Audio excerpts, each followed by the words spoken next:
Bluesey.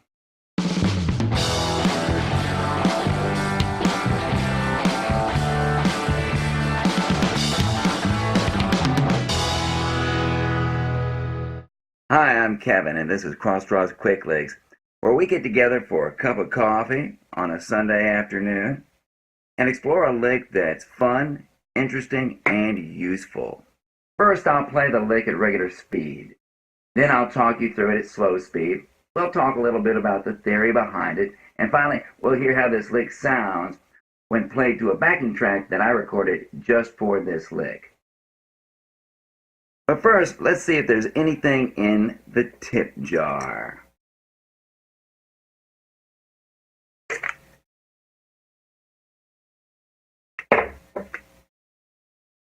Ah, this is a good tip.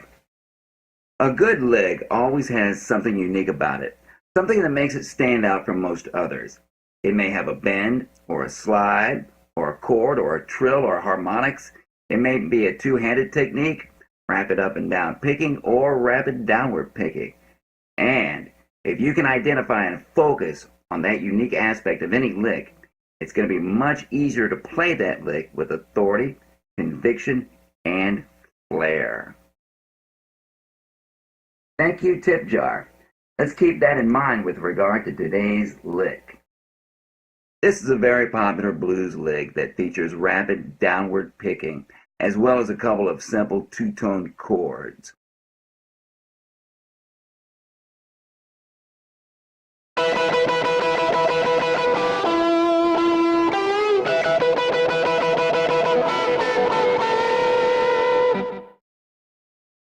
Now let's see how we can take advantage of the unique features of this lick. For a full measure, we do this rapid downward strumming in triplets on the 12th fret. And there are a couple of ways to go about doing this to give it some flair. You can emphasize the triplets by hitting a strong, weak, weak, strong, weak, weak pattern, like this. Or you can start off relatively soft and slowly build the velocity over the entire measure. And this way you can create a little tension in the listener's ear. Now then you make this little jump to strings 2 and 3 and make this chord. Now hit this note right here. Give it lots of vibrato. Notice how it sounds much more intense than just playing it straight. Like this. Like this. Then when you come back to this note right here, bend the daylights out of it. Again, it's little things like that that add interest to the lick. So what we have so far is this.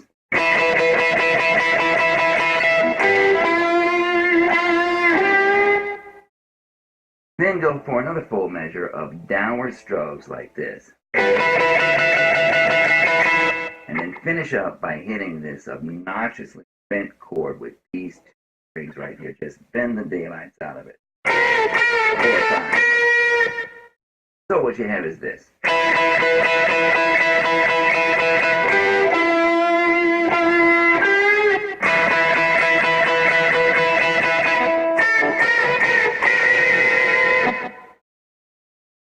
This lick is in the key of, let's say E natural minor. So it's like this.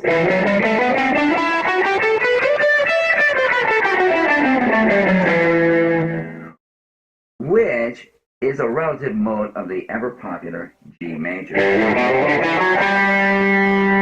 Which means that the notes are exactly the same in both keys. You see, if I play this very same scale, but start on the E, and play the very same notes, listen to what it sounds like.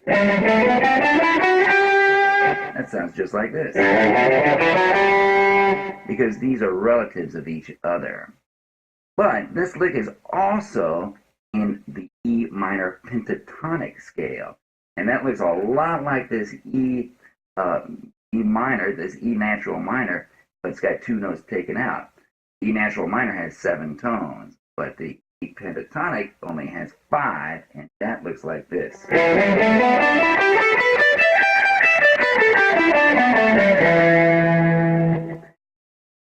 We'll explore the technical reasons behind this in another video, but for right now, just understand this. You can play a lick that's in a minor pentatonic scale in at least 3 different positions on the guitar neck and still stay in the same relative key.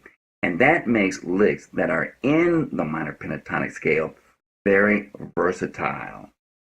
Now, I can play this lick in the A minor pentatonic scale on the 5th fret.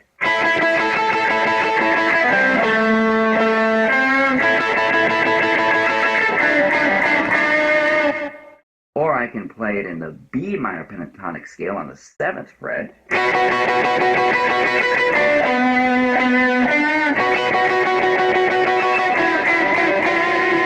Or I can play it just like we learned it on the 12th fret in the E minor pentatonic scale.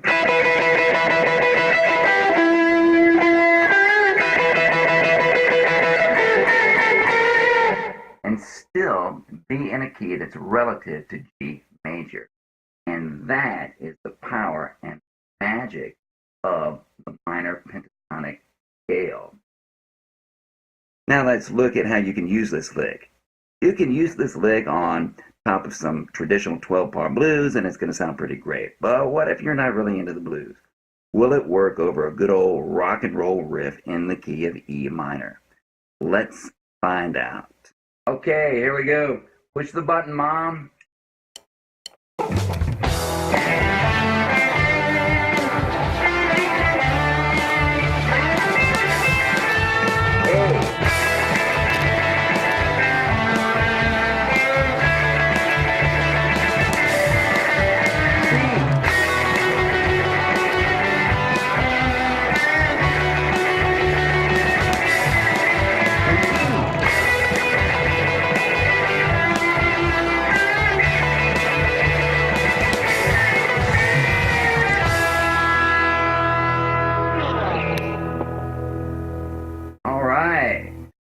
I hope you found this lick fun, interesting, and useful. Please come back again for another episode of Crossdraw's Quicklicks. And please hit like, comment if you want to, and subscribe. Thanks again. See you soon.